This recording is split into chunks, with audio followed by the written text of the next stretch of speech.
m'appelle Mariannick Lamy-Giner, j'ai 42 ans, je suis maître de conférence en géographie donc à l'Université de La Réunion. Alors, je travaille sur les transports, et plus particulièrement donc, sur les transports maritimes et les transports aériens.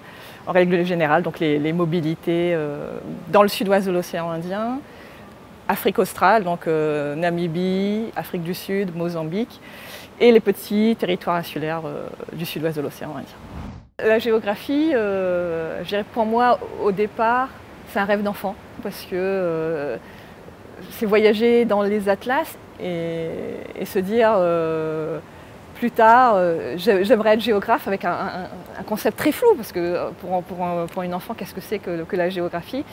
Et c'était vraiment, plus tard je vais être géographe pour pouvoir visiter en vrai les pays que j'ai vus dans les atlas.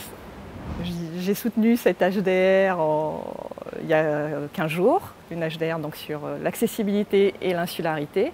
Et en partant de mes terrains sud-africains et mettre en perspective des petites îles. L'HDR, c'est ce qu'on appelle l'habilitation à diriger les recherches. En d'autres termes, ça veut dire que maintenant j'ai l'opportunité d'encadrer des doctorants. Il y a encore beaucoup à faire, à écrire sur ce sud-ouest de l'océan Indien, où finalement la problématique et la thématique des transports ont peu été convoquées ou mobilisées dans les travaux de recherche jusqu'à maintenant.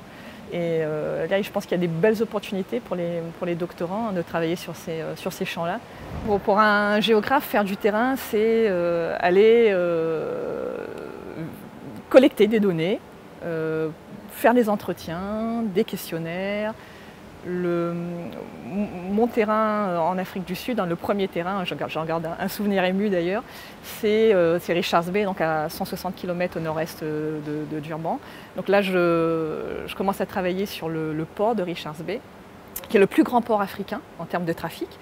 Et faire du terrain, c'est se rendre quasiment tous les jours dans le port, collecter des données, comprendre finalement le mécanisme du port. C'est qu'on peut vraiment avoir en direct les opinions, les avis, interroger finalement et voir de visu comment on est dans cette Afrique du Sud post-apartheid.